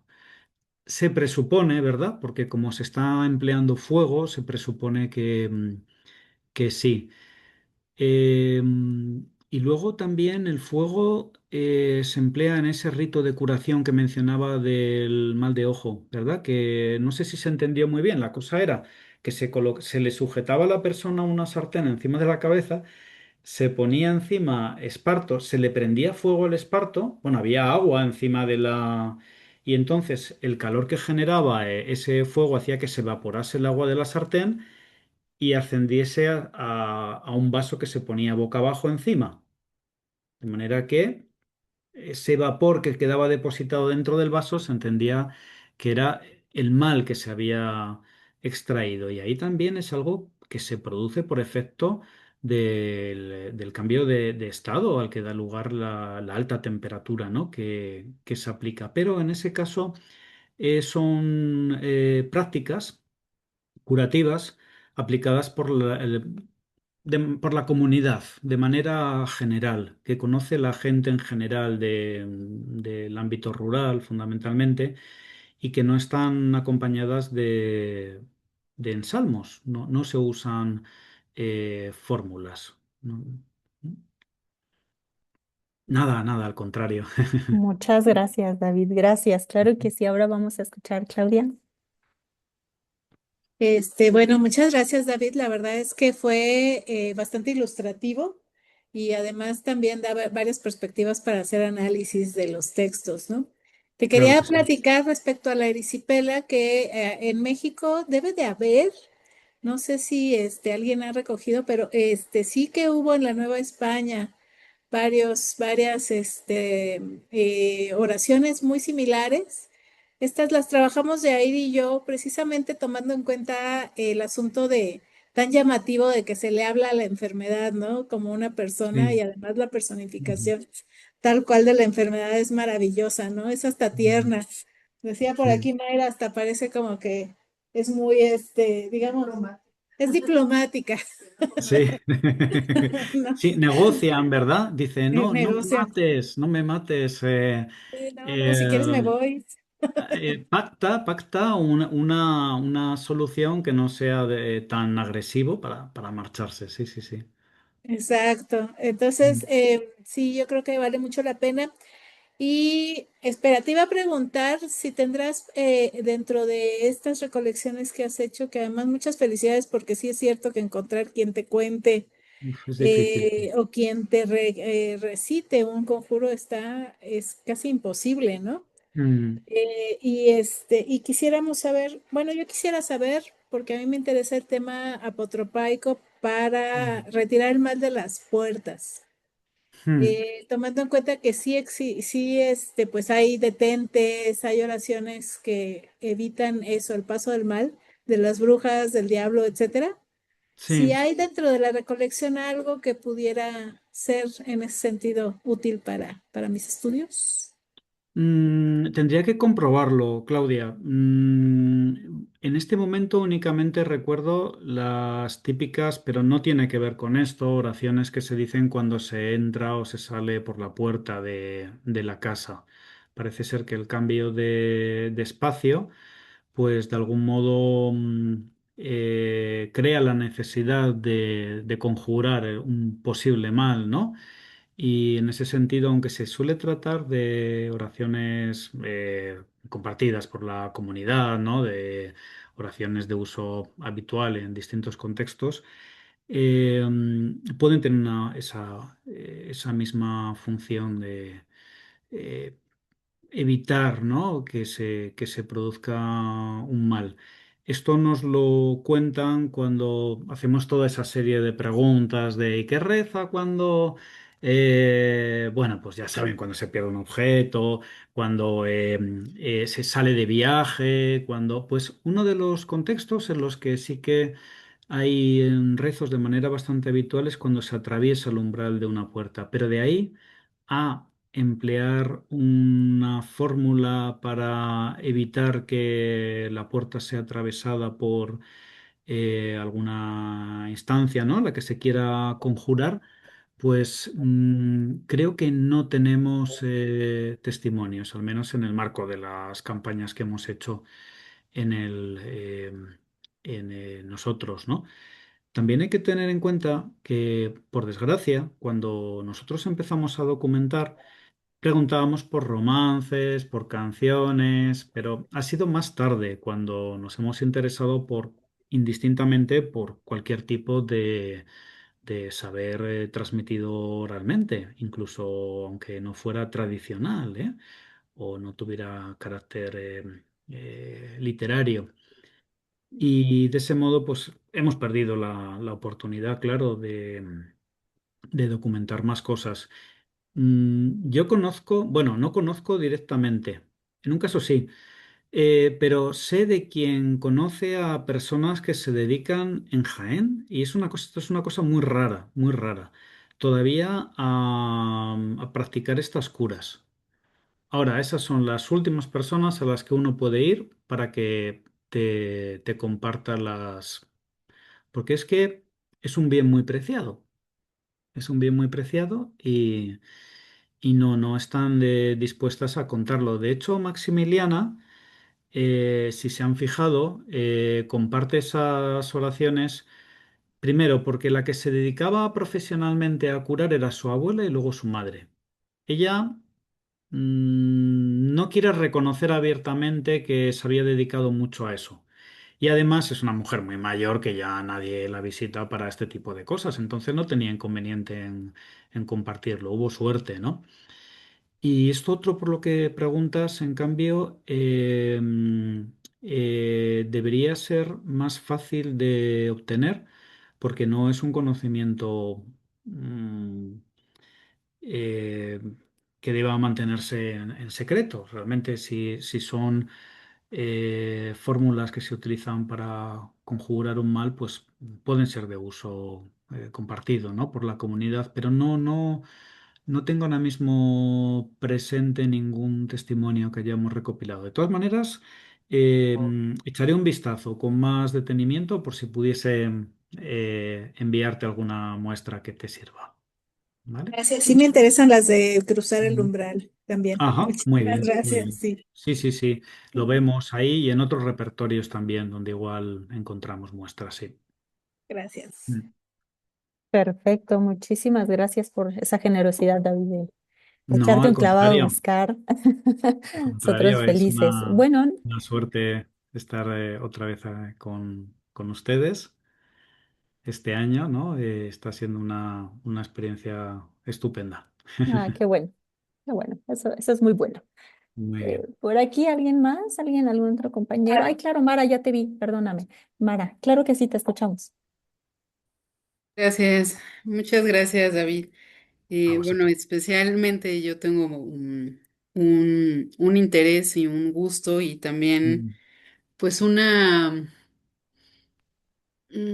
¿cómo decirlo? Va más allá de la curiosidad genuina esto que me produce la creencia en este tipo de curaciones. mm, Y lo noto, por ejemplo, con Maximiliana, ¿no? O sea, que a pesar de que mm, dice, pues es que a mí me daba risa, pero aún así lo hacía, porque sí mm, funciona, porque yo lo vi. mm, Em, es decir, la creencia va más allá de cualquier tipo de frontera, trasciende cualquier mm, territorialidad. Y eso es, pues bueno, es un tema que a mí personalmente mm, me llama la atención y es el tema en el que vengo reflexionando durante un tiempo. mm, La relación de la creencia, de la fe y de la credibilidad en este tipo mm, de no solo en las curaciones, sino también en el poder de la palabra, ¿no? Finalmente, mm, pues el conjuro, el ensalmo, la oración es mm, darle ese poder a la palabra y creer que en aquello que se dice, para bien o mm, para mal, mm, sucede, ¿no? Y pues bueno, eso es algo que me llama mucho la atención. Son varias cosas. Uno, me pareció bien interesante este diálogo que se realiza con la enfermedad em, porque, bueno, igual y lo voy a traer y lo voy a traer al terreno de este lado del mundo y además, pues temporalmente me voy a ir más atrás, porque en los documentos que he estado trabajando, pues justamente la forma en la que el médico adivino busca cómo, qué es lo que le está ocurriendo al consultante que va es preguntarle al cuerpo, y todo es por medio de metáforas, ¿no? O sea, le pregunta por medio de los cinco solares, ¿no? Y se está mm, refiriendo a mm, los dedos. Este asunto de la mujer blanca, ellos también mencionan la mujer roja, pues más bien se refieren a la sangre. mm, Utilizar las metáforas para preguntarle al cuerpo qué es lo que le está mm, pasando y que por medio de, bueno, pues en este caso es más bien con la ingesta de algún tipo de planta psicotrópica, ellos logran saber, mm, porque les responde el cuerpo para mm, saber qué mm. es, cuál es su malestar, ¿no? Y pues me parece bien interesante que existe esta forma también de pregunta actualmente, ¿no? Directamente a Sí. la enfermedad y la enfermedad le responda. Eso a mí me pareció que es muy fascinante Y, también. y además de esto, se articula todo simbólicamente hasta el extremo de que el propio el emisor, el sanador, ¿no? Adquiere la personalidad el papel de un ermitaño, ¿no? Mm, La muestra que hemos analizado. ujú, El que no dialoga directamente con la mujer roja, sino que asume la identidad de otra persona que a su vez habla con esa mujer vestida de rojo. Sí. ujú, ujú. Sí, Mm, sí, sí. Esta idea también, o sea, bueno, esta parte de dialogar me pareció muy interesante, que yo creo que es uno de los aspectos que a mí mm, se me interesaría retomar, acercarme al corpus de específicamente esto de etnobotánica, etnomedicina, mm, porque pues finalmente la tradición tiende estos puentes que mm, son pues atemporales, ¿no? O sea, yo puedo estar comentando un documento del siglo XVII donde encuentro unas prácticas muy similares en otro lado del mundo, pero que continúan vigentes. Entonces, eso a mm, mí es uno de de lo que me fascina de la tradición. mm. Mm, también esta parte de curar a distancia, yo creo que eso es algo que me llamó mucho la atención, que no había yo reparado en ello. Creo que generalmente he considerado más el hacer daño a distancia, ¿no? O sea, que también por Ajá. medio de una foto Sí, o sí, por sí, medio del sí. mechón de cabello, pero es hacer daño, o es Sí, amarrar, pero curar a sí, distancia. amarrar también, pero... A mí eso me pareció, o sea, realmente me pareció muy fascinante, ¿no? O sea, que... Además, que las prácticas pueden ser, como hemos visto, utilizando algunos objetos, bueno, un pañuelo o un mechón de pelo, pero lo que a mí me llamó mucho la atención fue ese testimonio en el que cuentan que vieron en el campo al curandero mm, apaleando un árbol del espino, apaleando sí, el espino, y que a continuación empezaron a desprendérsele las verrugas al paciente del cuerpo. Mm, sí, a mí eso me parece muy fascinante, ¿no? Porque también, mm, pues, uno no va a desdecir a la persona, ¿no? O sea, mm, este acto de credibilidad en mm, el que se sustenta muchas de estas acciones rituales, pues es lo que sigue siendo, pues no sé, para mí es muy fascinante, ¿no? mm. Porque no deja de... Tengo que decir que yo pregunto por estas cosas al final de las entrevistas, porque se producen situaciones incómodas.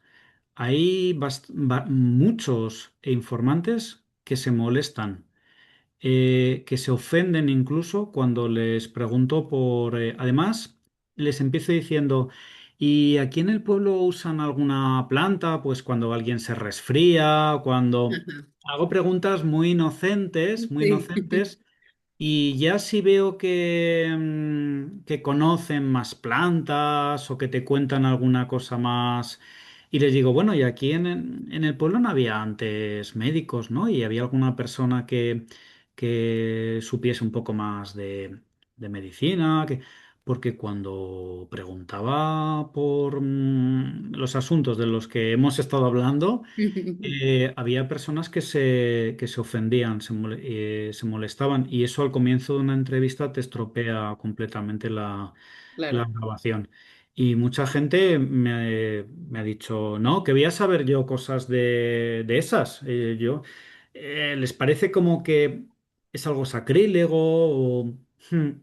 Entonces es difícil obtenerlos, Sí. hay que ser precavido, sí, Exactamente, sí, porque, o sea, sí. y qué bueno que lo mencionas, porque, o sea, metodológicamente, Sí, al la final parte de del trabajo todo. de campo no es fácil, Mm, o sea, es justamente eso. Yo creo que ya después de que nos cantaron, ya después de que ujú, el informante se animó a cantar, a jugar un juego de palmas, mm, inclusive a contarnos una leyenda que sea mucho más mm, cercana a una anécdota, ya mm, empezar a entrar a este terreno que es propiamente de la creencia, es bien mm, complicado en campo, ¿no? Y sí sí, requiere de un trabajo con muchísimo más tacto, ¿no?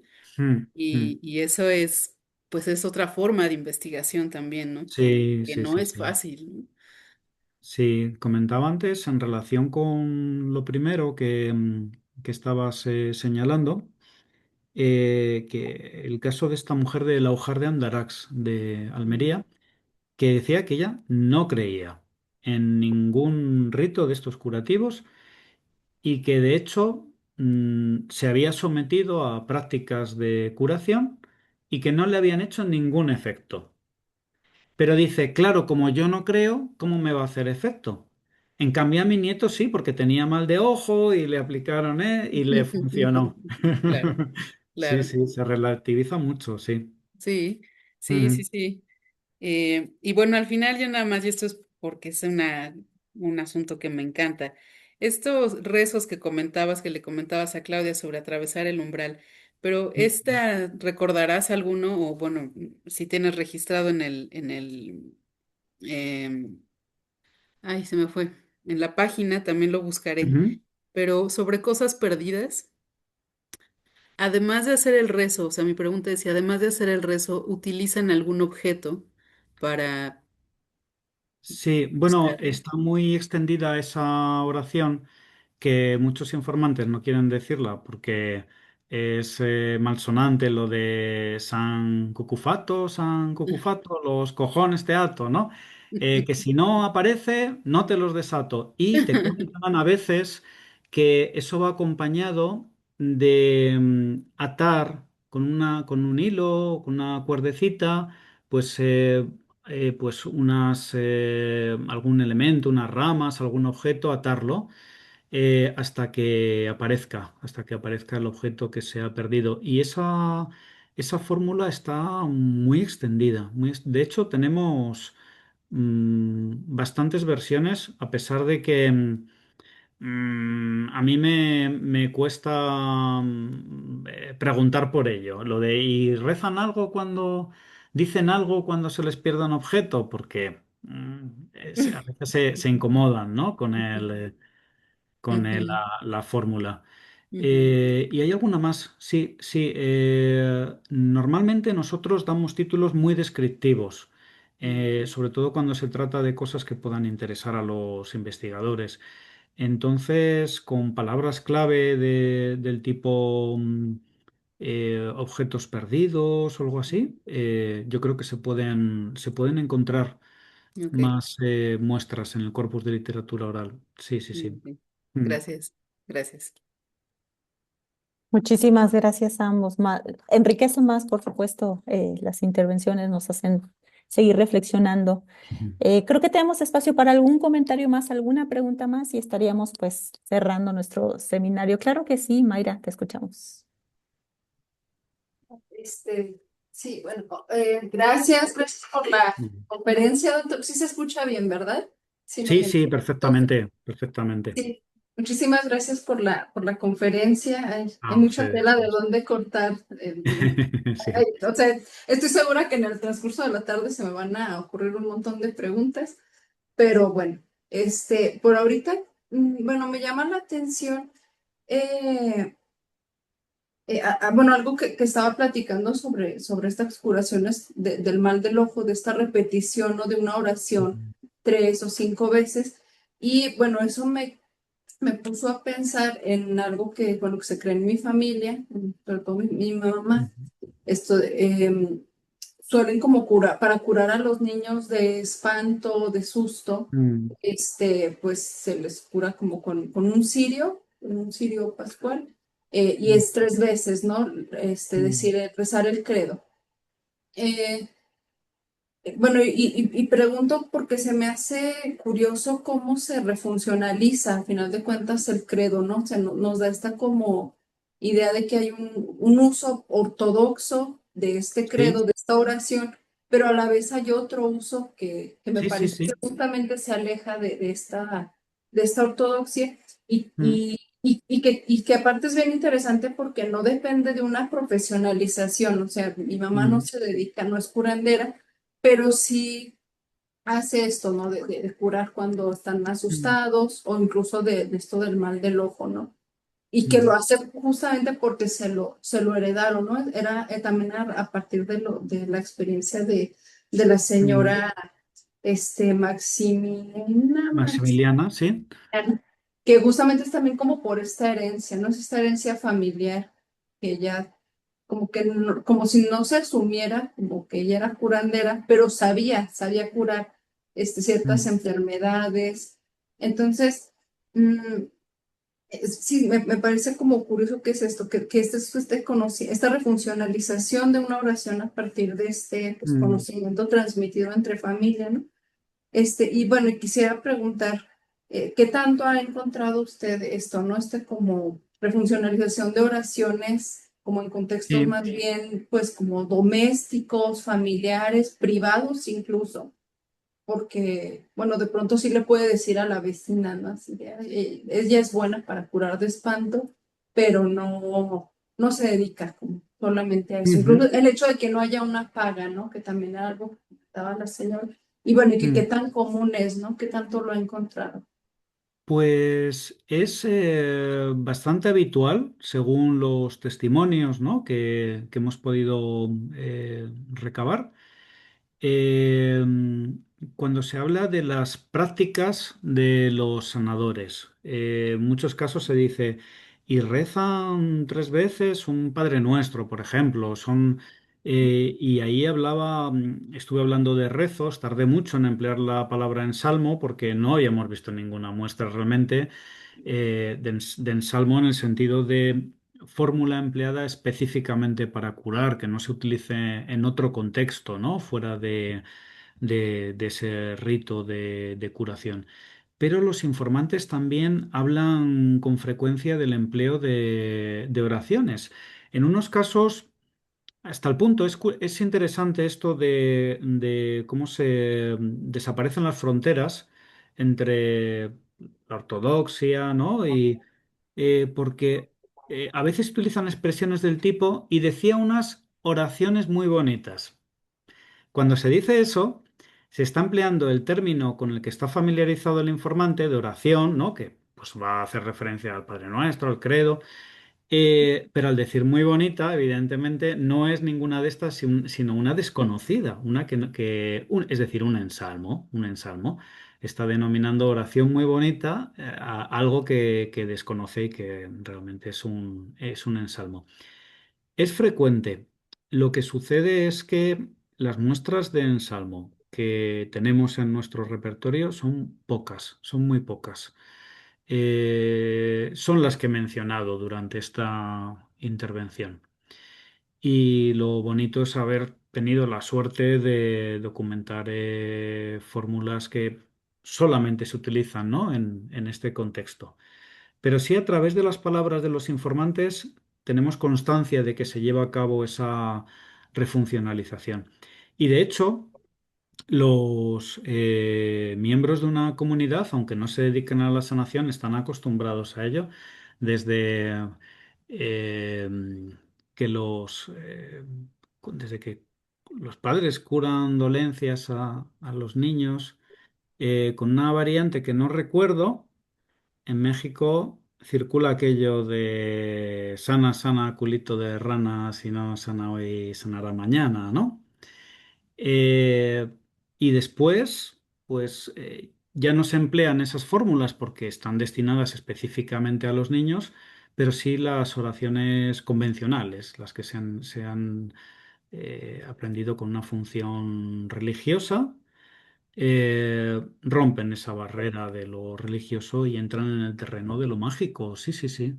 Sí, hay bastantes testimonios en ese sentido de la existencia de ese fenómeno, no de una persona que te diga, que te declame, ¿no? Un determinado rezo. Mm, Gracias, mm. muchas gracias. Nada, al contrario. Gracias, Mayra. Gracias, David.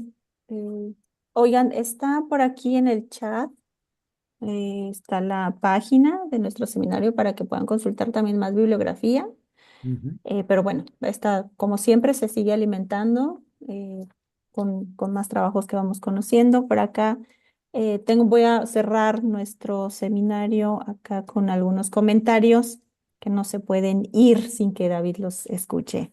ujú. Feliz Castro, enhorabuena. No pude escuchar la conferencia entera. Tengo ganas de oírla con calma más adelante. Sí, ya saben que después en la página se encuentran todas las conferencias para que pues sea que la hayamos perdido o queremos volver a escuchar, ustedes pueden consultarla. En México está muy extendida la creencia de que incluso los medicamentos industriales solo surten efecto cuando se tiene fe en que Ujú. eso ocurrirá. ¿Existe algo similar en España? Es la pregunta. Perdón, creo que, bueno, si hay unos minutos, pues quizás se pueda contestar.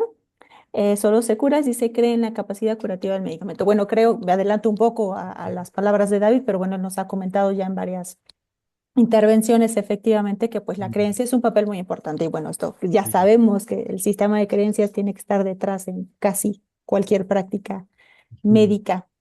Feliz Castro también nos dice comentar que mi abuela es Salamanca, que nació en 1915. Curiosamente contaba que una vez que se cortó con una hoz, se cubrió el corte en el brazo con telarañas. Sí, según Ujú. ella y mi madre, las telarañas son cicatrizantes. Ujú.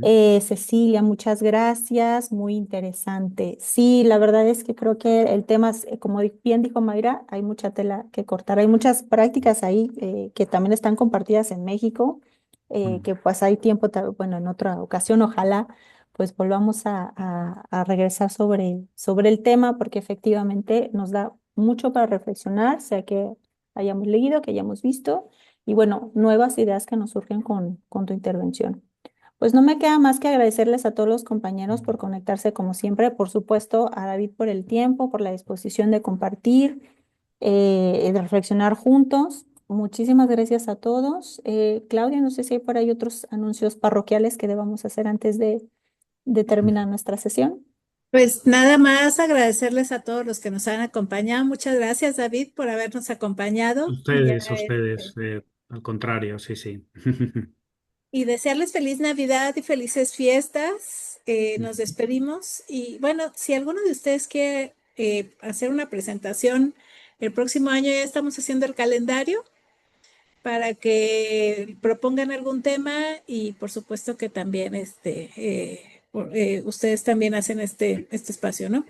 Muchas Ujú. gracias, Carmen, también por moderar esta mesa y pues seguimos en contacto. Muchas gracias, Muy Claudia. Muchas bien. gracias a todos. Exacto. Felices fiestas. Nos veremos el siguiente año. Igualmente, Cerramos este seminario con lujo y seguramente el siguiente año también será un gran año para nuestro seminario. seguro que sí. Bueno, hasta Hasta muy luego. pronto.